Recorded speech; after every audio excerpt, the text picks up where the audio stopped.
Let's go.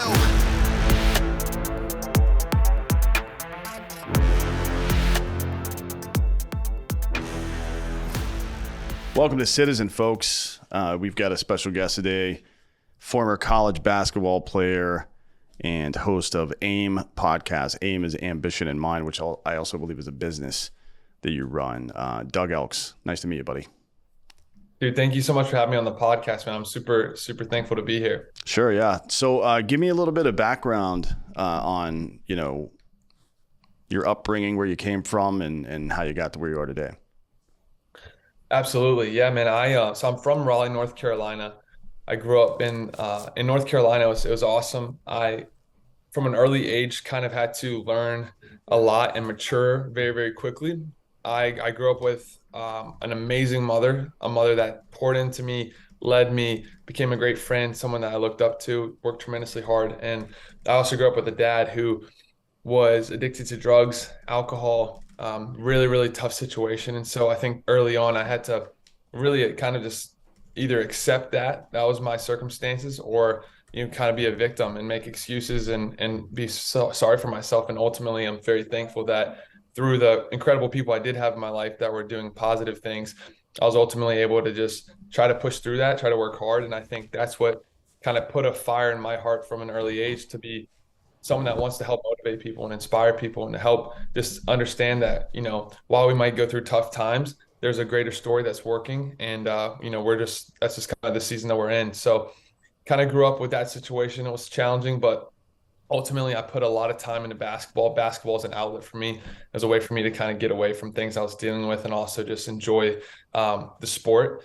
That, fortunately enough, led me to playing at the collegiate level at Western Carolina University, where I was a captain on the team, a double business major, and ultimately graduated in 2021. Started my first business, Ambition in Mind. And now, man, I'm just kind of trying to figure things out, kind of build businesses, but also help people through just having ambition and living life with purpose. Yeah, with purpose is a good way to live life. I wonder, so since you're essentially fresh out of university here, what was it like? Because it's been a while since I've been in college. I went several times, but it's been a while, and my understanding is it's a little fucky these days with the culture and stuff. Yeah, man. College is interesting. I think there's so many tools that our generation has today that makes life really exciting. There's so many opportunities through social media, the internet, different things that you can do now with all the opportunity. College for me was a blessing because I had a dream and aspirations to play sports in college, and I was very fortunate enough to have that opportunity to do so. College is also where I, started my first business and kind of learned a lot about just figuring out ways to be entrepreneurial while still in school. And so for me, it was a great experience. I was super fortunate to get to play college sports and learn a lot, get to learn more about leadership and all the different things that I learned from basketball, but also kind of get my feet wet and starting a business. But I think it's one of those things, man. Everyone's so different. Everyone has a different, situation and what they're trying to accomplish. But for me, it was very beneficial, and just kind of setting me up for where I wanted to go and some of the doors that it opened for me to do what I'm doing now. Mm. And how did you like Western Carolina? I loved it, man. I didn't know much about the school until I was getting recruited to go there. One of the coaches that recruited me in high school was recruiting me to Elon. And when I was getting ready to make my decision for college, he transferred the coach at Western Carolina with Skip Prosser's son, Mark Prosser. And they brought me on a visit. I got to experience the culture there. The Southern Conference in college basketball is a really, really strong mid-major conference that typically will have a team or two that'll make it to the NCAA tournament and make some upsets. So I was excited about the opportunity to kind of fit in to a really strong conference, a competitive conference. And the school's positioned in the middle of the mountains in Western North Carolina. And so it was beautiful, man. There's not a lot to do there if you're looking for a city life, but if you like to be outside and enjoy nature, there's a lot to offer. Yeah, where is it exactly, Western Carolina? I'm not familiar. It's in Cullowhee, which is a little less than an hour from Asheville, North Carolina. It's really close to Tennessee, and it's also positioned like right above Georgia. So we would sometimes go down to Atlanta. I had a couple of friends that played for the Atlanta Hawks. So it's only like 2.5 hours from Atlanta. So it's in a pretty unique position, very, very far west in the state. Yeah, that's so before we moved here to Austin, we were in Wilmington, which Nice. yeah, I enjoyed. I mean, obviously the beach is nice, but it is pretty small. Same, I guess, not quite as small probably as where Western Carolina is, but For yeah. sure. How's that affected you business wise, being in a small area? Is most of your stuff online, so you don't really worry about it, or are you trying to? You're in Raleigh now, right? So I'm based, well, I live in Raleigh. I'm from Raleigh. I moved Mm, back to Raleigh after college, but this summer I'm living in Orlando, Florida, in a house with a bunch of influencers. I'm helping them with health and fitness and nutrition. They're helping me with social media, and then we're working together on some projects, which has been a super cool blessing. But in terms of your original question of like how did that area affect me? I started my first business ambition of mine in college. We were posting content on social media, but really I was learning how to like kind of go grassroots approach. And we were selling merch out of my dorm, out of my apartment. We bought 54 t-shirts 2 weeks into like starting our platform. And I just put a Snapchat up on my story that we were selling shirts and we sold out in the same day, which was crazy. But again, it was a lot of my friends on campus. We weren't using ads or anything like that. And so a lot of my teammates would support, they'd wear the hoodies and we just kind of attacked that market. Um, I think at the end of the day, if you want to scale a business, obviously I think you need to be in a bigger city or be leveraging social media or mm. different places that have the ability to scale. But I think it was really good for me to learn and get my feet wet and kind of build somewhat of a foundation that I could then continue to build upon. Sure, yeah. Um, that's all part of the process, right? I mean, just the good thing about being in business young and not necessarily having a bunch of startup capital is that you learn lessons pretty quickly or you don't succeed, right? I Sure. see a lot of it. One of the fatal flaws of Silicon Valley, and one of the reasons they're kind of taking a dip right now, and you're seeing all these layoffs, isn't just, in my opinion, the broader economy where we're bordering on recession, but it's you know, the ability to spend your way out of problems when you're young as a business sounds like a good idea. Like if we only had capital, we could fix this. But usually, what happens is you don't learn the lesson. You know what I mean? And For sure. you end up making mistakes, and mistakes at scale become big fucking problems. You know what I mean? That pretty much cripple your business. 100%. I agree with you. And I think we live in a culture today where there's so many people that want to be entrepreneurs and strive for that. And if that's what you're called to do and you really want to do it, go for it. But at the same time, I heard someone else talk about this. Like you can't compare your day one to someone else's day 1,000 or Mm-hmm. someone else's year 10. And I think with social media, we see all these different people having success and we want to be there. But to your point, you gotta learn. Like you gotta be in the season you're in and continue to grow. Not saying you shouldn't like strive for the moon, but like I think it's important to scale accordingly. And I think a lot of times if you don't learn those lessons early on, when the stakes are smaller, it can really crush you later. So I think it's important to just be super mindful of that. Yeah, we've got a saying in the military: aim small, miss small. You know what I mean? It's like Yeah. you instead of, and look, this is kind of graphic, but instead of focusing on an entire human body, you're focusing on one spot on their body, or even in hunting, I guess, and maybe pitching as well in baseball, maybe shooting a basketball. I don't know. I feel like that's just kind of, you just shoot. You know what I mean? But yeah, Yeah. it's a principle that that applies pretty ubiquitously, I think, and it isn't necessarily about physics. It's more about focus, and we do tend to have a focus problem right now, and I think it is. I think it is because, I mean, think about it this way. So if you're in a fight, whatever it happens to be, whether it's a political campaign or, an information war with a foreign country or a fight with a competitor in business, a lot of people make the mistake of thinking the game is longer or shorter than it really is, right? So think about it this way. If you win the first half, that doesn't really mean shit. You know what I mean? Facts. Like For sure. if you spike the football after the first half, you're like, all right, cool, man. Well, there's still another half to go, and that's a problem. You know what I mean? And you mentioned it, comparing yourself to people that are farther along in business. It just doesn't make a whole lot of sense. And unless you're dealing with a super niche product, very rarely is it the case that somebody is going to be able to completely squeeze you out of a marketplace. I think people get paranoid about that stuff. Agreed. I agree. And I think, one thing you said that kind of reminded me of this is kind of a big theme in my life and what we try to kind of bring into all the companies that we work with. It's like really understanding why you're doing it. Are you doing it just to purely make money? Are you doing it to hit X status? Or are you doing it because you have a genuine passion and belief in that the value that you're creating through X business or X product or service is really going to make an impact and change lives? Everyone has different morals, everyone has different reasons for that. But I think if you can fall more in love with the real genuine passion that you're building, I think it's going to take you so much further, and it's going to help you overcome obstacles because there's no straight line in business.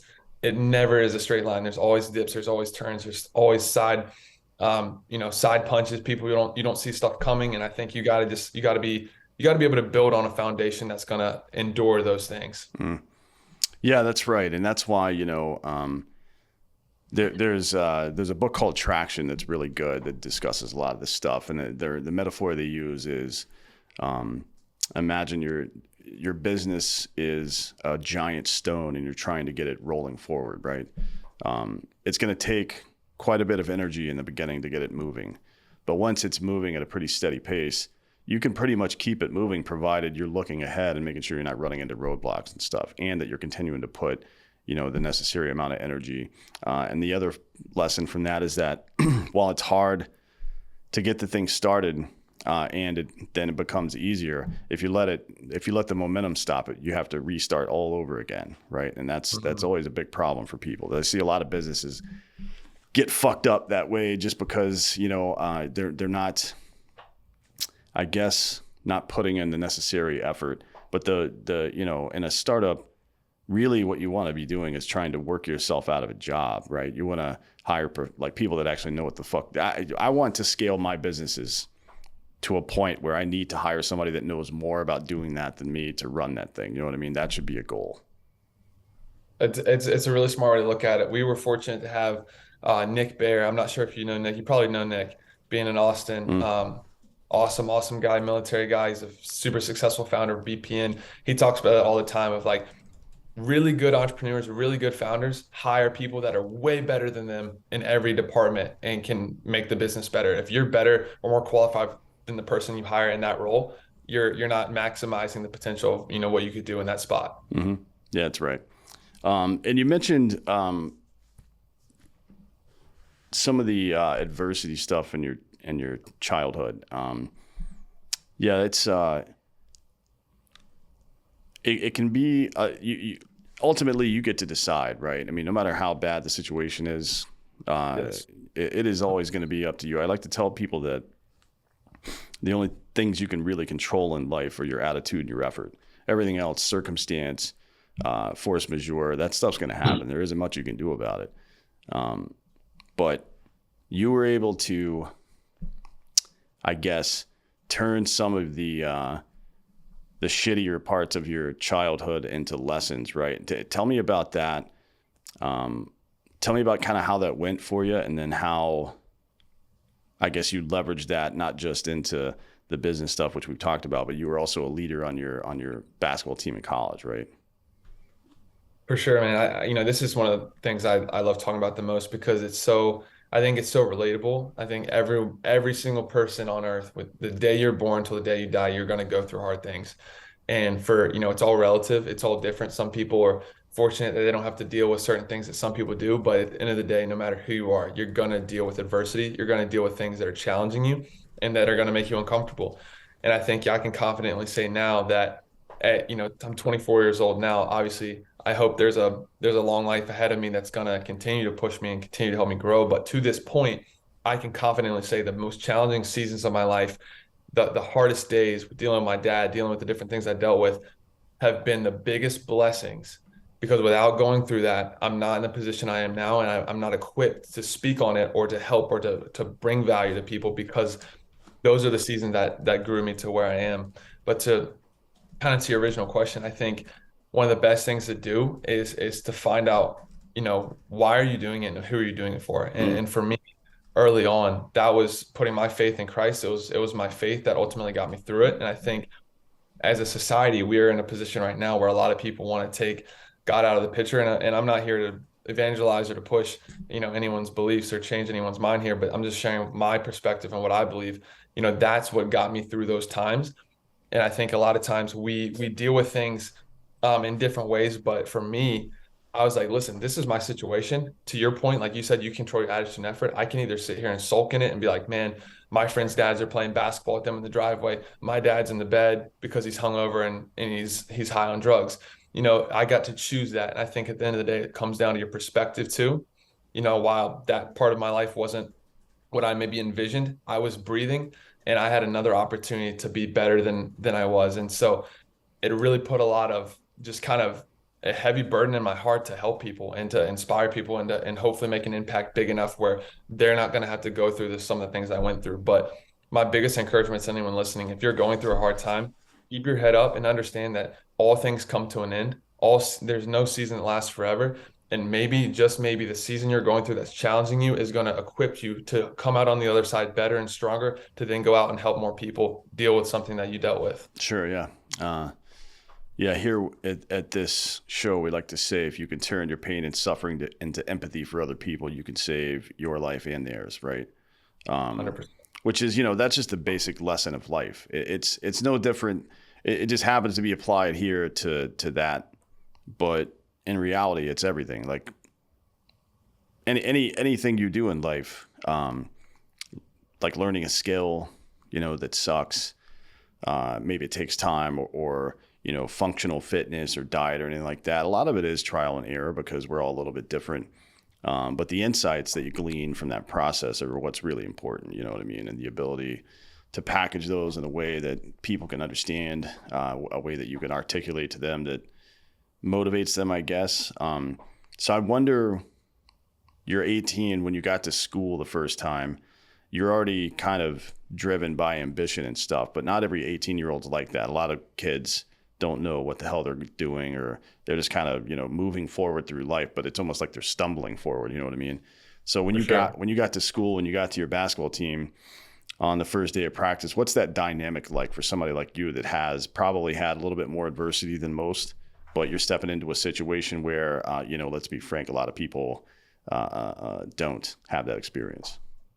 For sure. Yeah. I mean, for me, man, even more before stepping onto the college team, like I was always, I kind of brought to the service as a leader and all the teams I've been a part of. I think it's just, I enjoy bringing the best out of people or attempting to. And I hate when people don't reach their potential. And I hate when people are missing what they could fulfill or they could do. And so that's kind of been a big thing for me. It's like, I lived so much of my life seeing a man who was supposed to lead me miss such an opportunity and waste so much time. And again, I'm not perfect by any means. I have days where I'm not motivated, days where things are more challenging, but like, I was like, how can I bring out the best in others to try to maximize their life? And, stepping into the college ranks, even as a freshman it was a challenge for sure. It wasn't easy. I think, you kind of have to earn your respect. I think one of the best ways to earn respect from people is your work ethic and your action. You can talk a big talk, and I think it's important to use communication to help back up the messages you believe in. But at the end of the day, if you're not living it out, if you're not actually putting the work in, people aren't going to, they're not going to believe you. They're not going to follow you. And so I tried to outwork everyone. That was my goal. I was like, listen, guys, we got to do this together. We all go to work, but my goal is to always show up at the gym before everyone. It was always to leave later. Saturday night, the guys are going out, and it's good to have balance. I was in the gym getting shots up. I was like, I just want you guys to know what I tell you guys when I talk about, I'm not just saying it. I really mean it. And I just want to be the best teammate I can be to you guys. I want to make you guys better. And if that's by leading by example and influencing you that way, let's go. And I think throughout the course of my career, I was able to get more vocal in addition to my action, and it was even more effective. But I think early on, it had to really be driven and led by action. And what did you notice from because I've been in situations like that before. I had my upbringing wasn't the best. And then I was around people who were older than me, you know what I mean? And positions of, I guess, relative authority compared to mine. But, I found that people were coming to me with things just because I had, a bit more season, I guess, when it comes to that kind of bullshit. For sure. And kind of to just extending off the point I made, it was like your most position. I actually heard Ed Milet talk about this on a podcast. you're best positioned to help the person that you once were. And so people, once they know your story, once they know the things you've been through and they respect you enough to come to you for help, that's a huge honor. And for you to have the opportunity to be able to pour into them and, share your experiences or the things that you went through, I think it's such a special thing.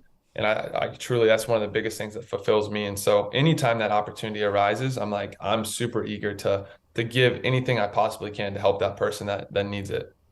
Yeah, I mean, yeah, it's interesting. I think a lot of people feel weird about um, giving advice at some point.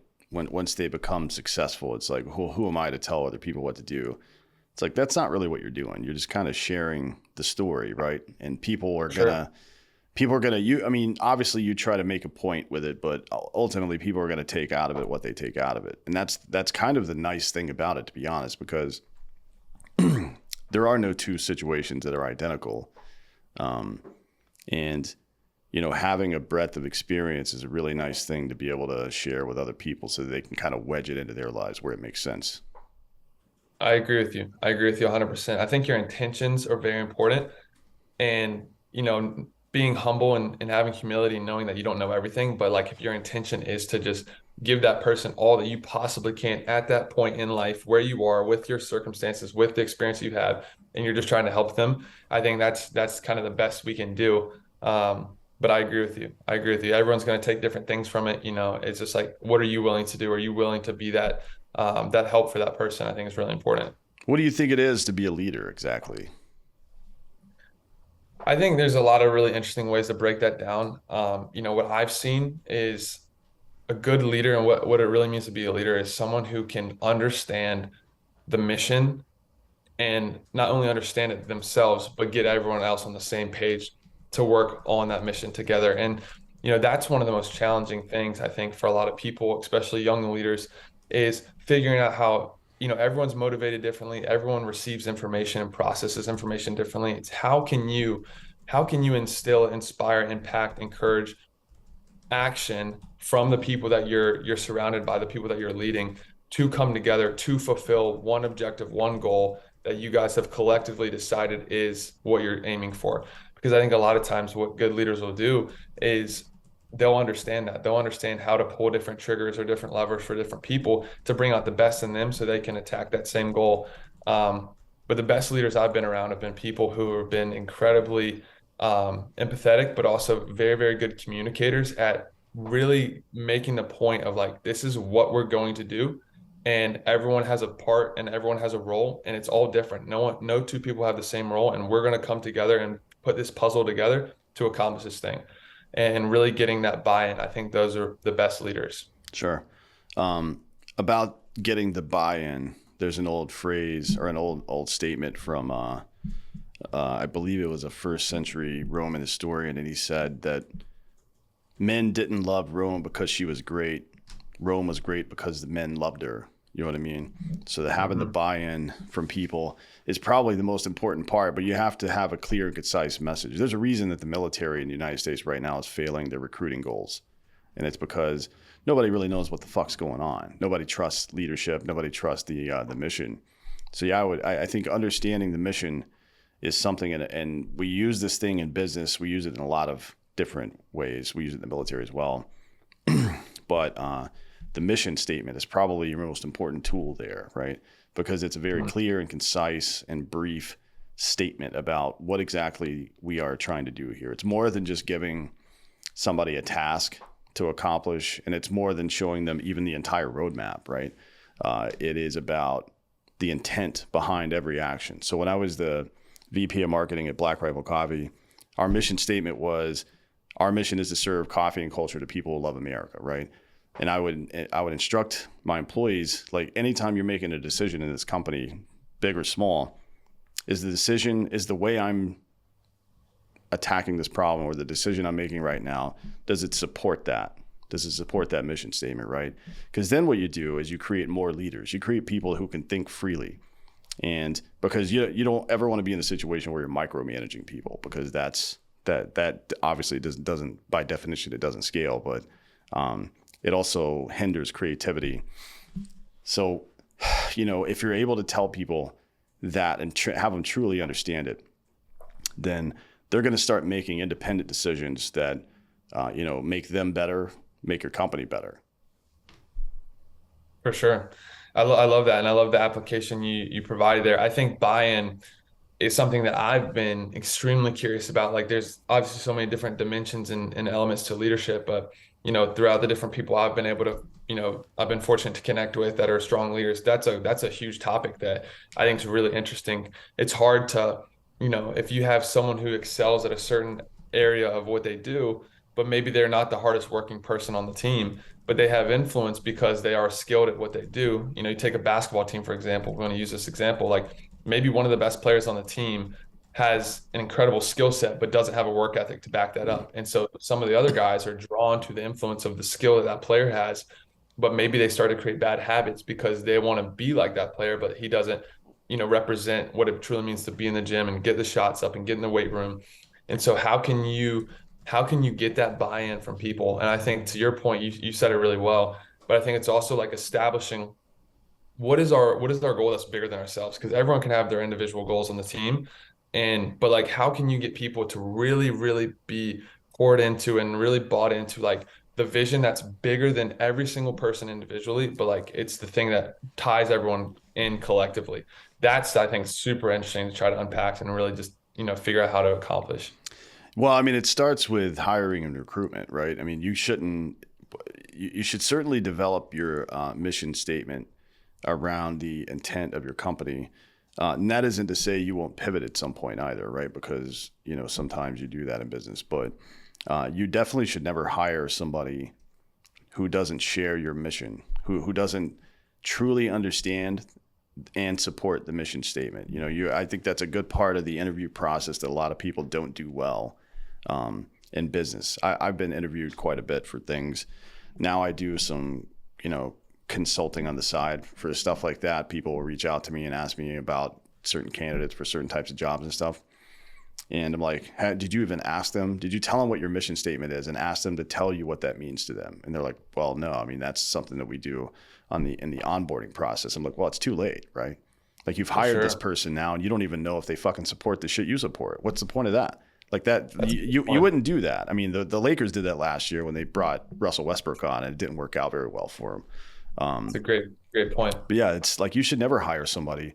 And I would I would say even if you're in a business where you're using vendors or consultants or even just partnerships, I'm not sure you should really venture too far outside of that mission statement for those folks either, because things can get problematic, you know what I mean, pretty quickly.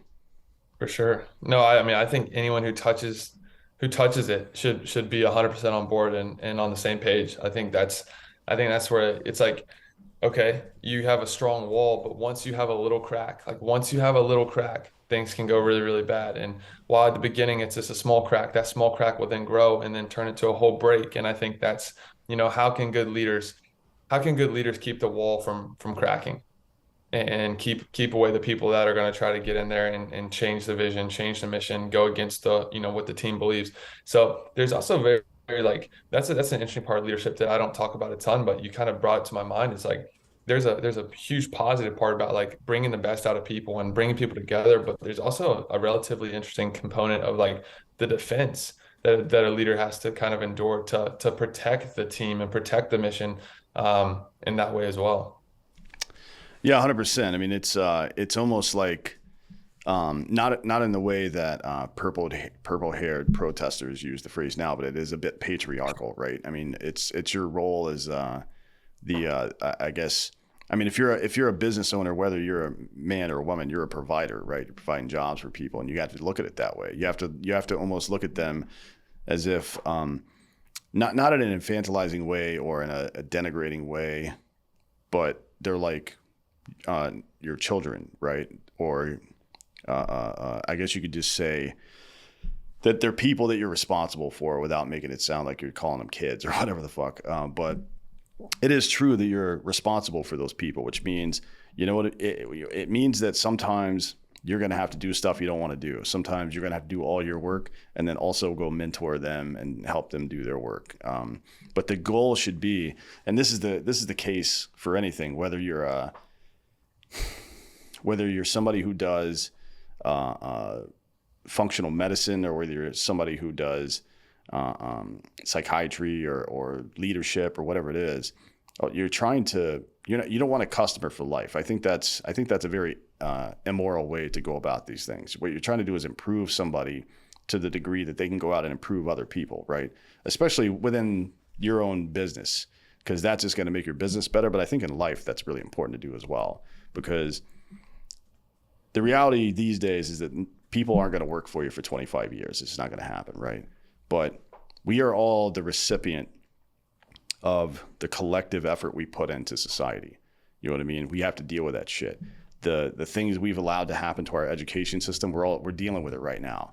And it's all our fault. It's nobody else's fault but ours because we let it happen. But the good news is that you can change that stuff, right, with your effort. The more you do the right thing, the easier it gets to do the right thing, and people will notice, and they'll start doing the right thing. 100%. No, I completely agree with that. And I think even myself sometimes, like every single action that we take, has a consequence, good or bad. And so it's like it's really important to be thoughtful of that, and not paralyzed by that, but also just aware that, what can happen down the road. And I think when you go about it with the right heart posture, with the right intentionality, like you can make some really successful decisions. And hopefully, as you continue to grow as a leader and as a person in that position, like you can really make change in a positive way. Yeah, for sure. And I one of the principles of this show is that, and the reason I said, like, not everybody is going to be a natural leader, but I feel like people who are opting in, who are choosing to find the show and listen to it, at least have that on their minds, right? Most of the people that watch the show are dudes, but a lot of parents out there, a lot of people in the military, first responders, but also just a lot of ordinary folks who are going through life. You're not a leader because you're in a leadership position. You know what I mean? It's your actions that make you such. And we see that a lot these days. But one of the principles of the show is no matter where I am, I'm going to be a leader. And as a leader, I eat last, right? So you think about other people before yourself. There's a really good book by a guy named Greenleaf. It's called The Servant as a Leader, right? Or Servant Leadership. There's a couple of different publications. But essentially it is that. It's teaching people to lead in kind of like there's this idea of lead from the front, you know what I mean? Which makes sense. Sure. It's in some ways. But I like to think of it as 360-degree leadership, because whether you're in charge of something, I mean, in business, you're going to have project managers on your team, and you may not even know what the hell's going on with their project, right? But that doesn't mean you can't be a leader there. Ask them questions like, hey, how you doing? Do you need any help? Blah, blah, blah, whatever. There's all these processes to go through. But the point is, it's not about you. You know what I mean? It's about the mission, ultimately. And it's why I like hiring veterans, because they typically already know that. And for some people that who haven't played organized sports or something like that, they don't really get it. You know what I mean? It's hard for them to understand that your skill and talent and effort are one thing, but your ability to motivate other people and take care of other people is a big part of what it means to be in a successful operation, whether it's a business or anything else. Yeah, I agree. I love that. And I think it's so interesting how we're all called to do different things in this life. And there's people that are supposed to, called to be founders, entrepreneurs, or people that are called to be leaders. Some people are called to just come and be a part of the team and bring that unique value that they have that's specific to them, their skill set, their ability, their experiences, and make the team better. And I love what you said about that, because I think we do live in a world where, at least in my generation, it feels like with influencers, with people starting brands through social media, it's like everyone wants to do it.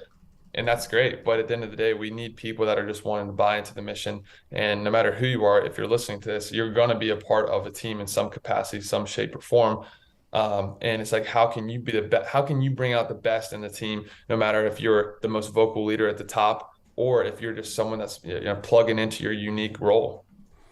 Yeah. Tell me, so in that vein, you've got the AIM podcast, which is Ambition in Mind. Tell me about that and what you're like. Well, you said it started as a company. AIM started as a company, and then you kind of pivoted to a podcast. Not pivoted, but it added a podcast. Tell me about that. Yeah, so there's two kind of sides. So first off, from a context standpoint, absolutely love podcasts. It's been such a unique um, form of relationship building that I've seen in my life. It's been so much fun to just get to know people, hear people's stories, and then get a chance and opportunity to share that conversation with others to hopefully benefit and bring them value as well. I've been doing podcasts since high school. I started my very first one called The Charge, and I was literally just recording conversations on the voice memo on my iPhone with my friends, and I was putting it on SoundCloud. And like I had no idea what I was doing. I was just like, man, this is super fun. I really hope I can encourage someone through this conversation. Fast forward to college, I'm getting a chance to play college basketball. Still loving podcasting. And 2020 hits, COVID hits, and everything gets shut down. We go home.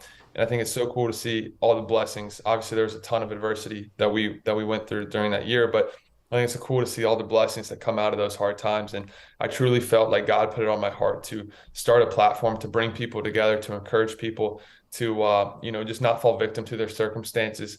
And that word for me was ambition. It was a word that I've always lived by. It's a word that's meant so much to me in my life and what I've dealt with.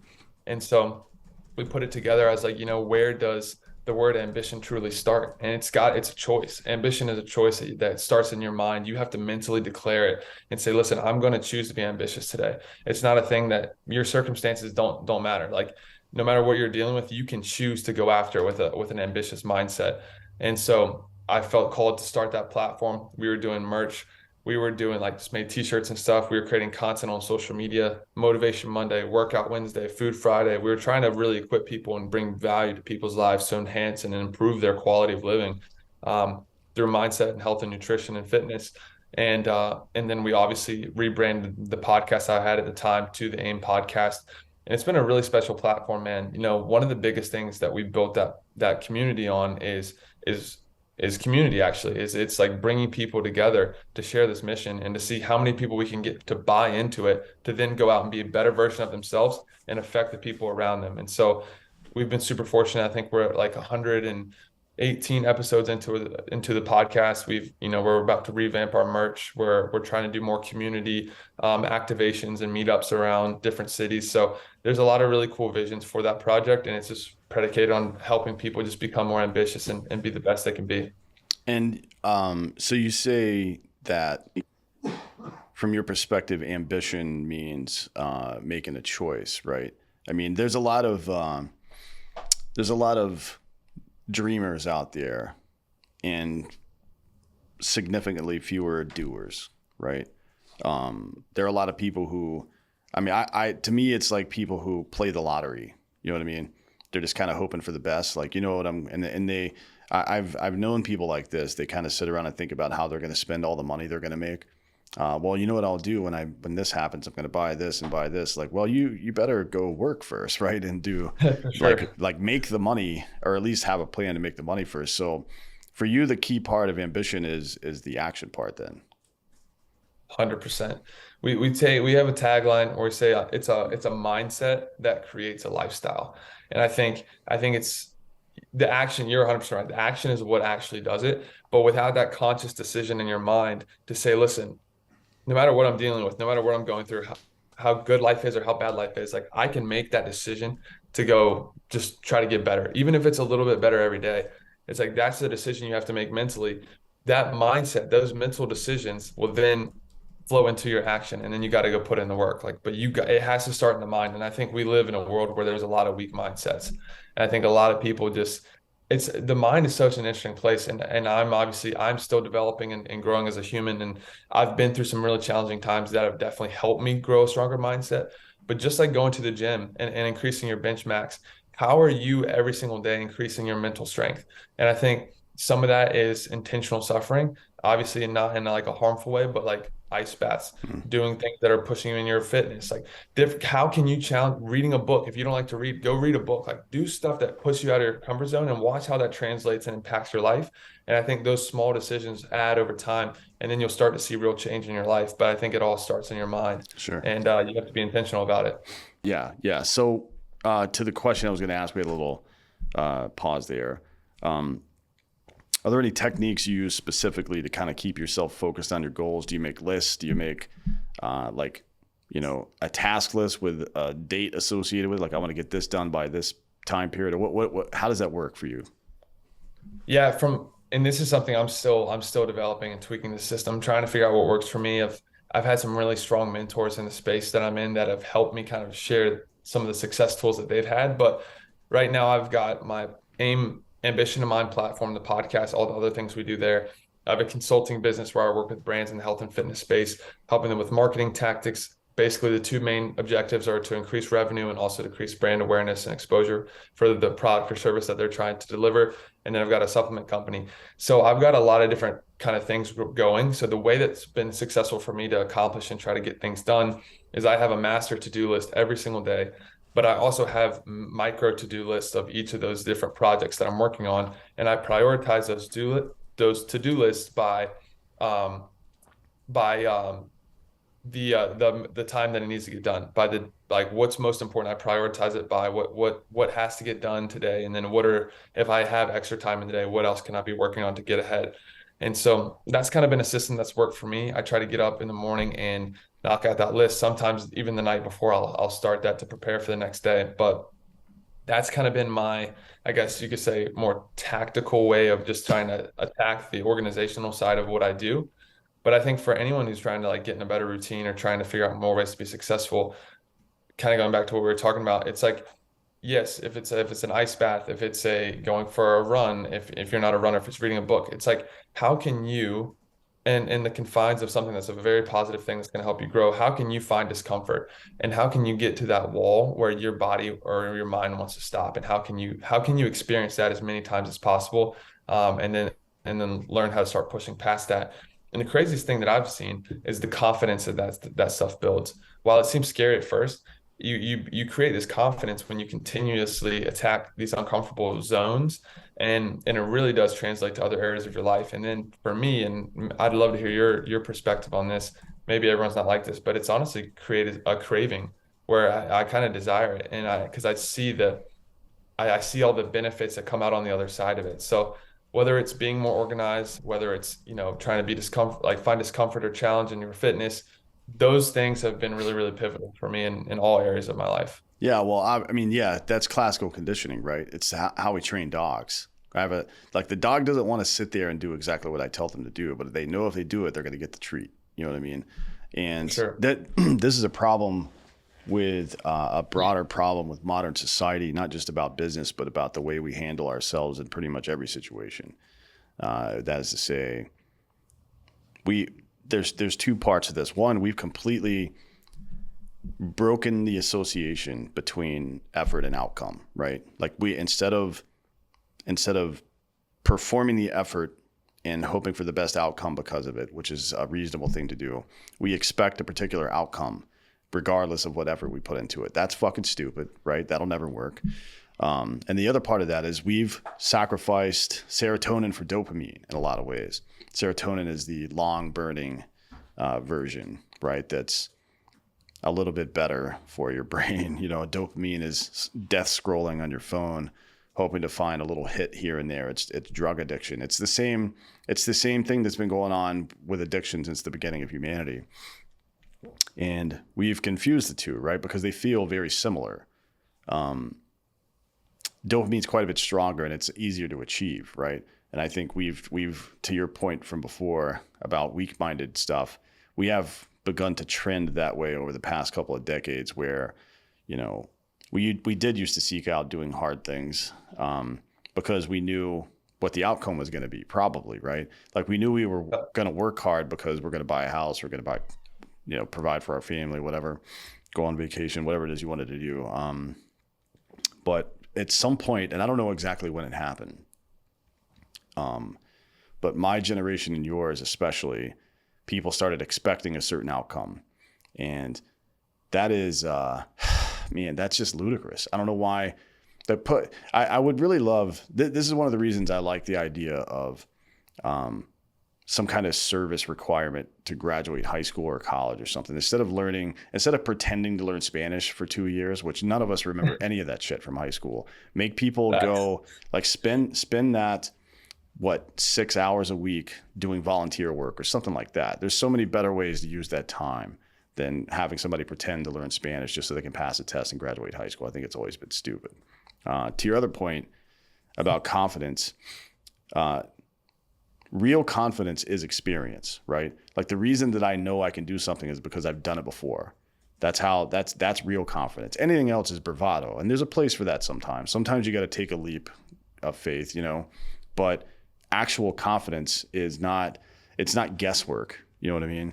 It is like, I've done this before, or I've done something similar and I know I can do it now. And not only do I know I can do it, I know that you can do it too, because you and I are composed generally the same. So follow me. And that's how confidence spreads psychologically. You know what I mean? It's almost like a virus.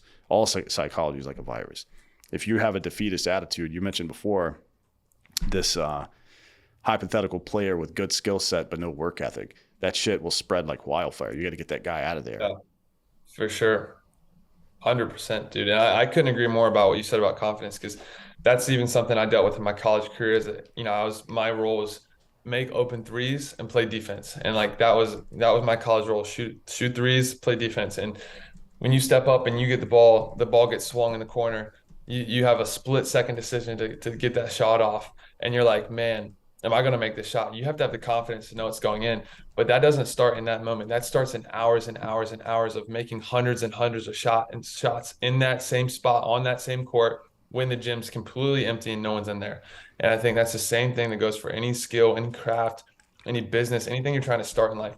Are you willing to put the time in? Are you willing to put the reps in? Are you willing to figure out how to do it? You might not have all the answers, but are you willing to put that time in to learn? And that's what's going to breed confidence. All the people that say, oh, I can just turn it on. And to your point, I think there is some element of like, kind of tricking yourself mentally and, being optimistic. I think all that stuff's really cool. But if you're not building on a foundation of work, that stuff is just like an extra multiplier. Like you got to have a foundation to build that off of. Otherwise, you're building on some very unstable surface. And so that to me has always been I've always been predicated on hard work. And that's what's, got me here. Obviously, I'm not where I want to be. I want to keep growing, keep evolving. But I know that that's an equation that works. It's just like, how hard can you hit that equation? Yeah, nobody can take that away from you either. People can fire you. They can not hire you in the first place. They can do all sorts of stuff to interrupt your progress in business or in whatever it happens to be. But they can never stop you from working harder. You know what I mean? That's the one thing that literally is the one thing that you can control, and it goes back to the idea that attitude and effort are the only things that are truly under your control. But ironically, they're the two most important things. Like if you could be naturally talented, you can get lucky, and that will certainly give you a boost. But people that don't back that up with hard work typically don't stick around too long. Agreed. 100%. It can only take you but so far. That's why Kevin Durant's, it's a famous quote. It's a little cliche, but it's true. It's like hard work beats talent when talent doesn't work hard. And, Kevin Durant's someone who's extremely gifted, incredible athlete, but dude works. Like dude puts the time in. He's one of the most skilled basketball players on the planet. And that's not from waking up. He obviously has a lot of natural ability, but man, that dude puts work in. You can see that. And I think it's the same premise that, we have to live by. If you want to be great, if you want to settle and be average, do whatever you want. But like, if you're really trying to separate yourself and live the best life you can, and not only selfishly get better for yourself, but make an impact around the people that you affect, then you got to really take that into consideration. Yeah, it's a damn shame to watch people with a lot of natural talent not develop and use it. You know what I mean? It kind of sucks, to be honest. But sure, it is what it is. So what do you got moving forward? What kind of business stuff are you working on right now? Yeah, right now, two big focuses of mine are scaling and building the community side of the supplement company. We entered the market with a dream and a vision to really build a community attached to our product line. Our product is incredible. We have a all natural, no CBD or melatonin recovery cocoa mix. It helps with gut health, immune system, all these different benefits. But we really wanted to we wanted to create a product that's incredible, but really come to market with a heart to build a community around getting 1% better. And that's what our company stands for. So I have a huge focus on that company. And then also, how can we grow ambition in mind? How can we touch more lives? Is it through community events? Is it through having different leaders in different cities that are, kind of being an extension of our team? I'm spending a lot of time right now kind of in those two areas trying to grow and develop community and really help as many people as possible. And what is it when you say help as many people as possible? What does it look like for you to help somebody? Like what would let's say you have a particular case, what would make you feel like you've helped that person? I think everyone's in a different situation, where they are currently. I think one thing that I've been trying to be super consistent on is I'm a big believer in positive energy and the attractiveness of what that can do, but also the implication of one small gesture, or just even a little bit of positive energy and how far that can go. And I think my thing of how I want to help people is sharing that positive energy, touching people, depending on what their needs are, trying to meet those needs. And if that's just, a positive influence in their life, it's so crazy to think of how many people just need to be a little bit of encouragement. Just to maybe it's, they're in a position where they don't have a ton of self-confidence or a ton of drive or motivation. It's like, how can I give that person just a tiny bit of encouragement just to get them started, to your point, just a little bit of that momentum. And then hopefully with the right leadership, the right community around them, they can continue to that momentum, and then they can go out and have that same effect with others. And so that's been my biggest focus right now, is how can we, with the different platforms we have, and it's all very similar messaging. It's keeping your ambition. It's getting 1% better. How can we affect and get those seeds planted to as many people as possible, to then spur on more action from them that will go reach others. And so that's kind of what I would deem as successful, if we can get more people to take action and try to do the same thing. Yeah. That's a good idea. Yeah. I mean, it's, I like to say that when we all do better, we all do better. You know what I mean? It is,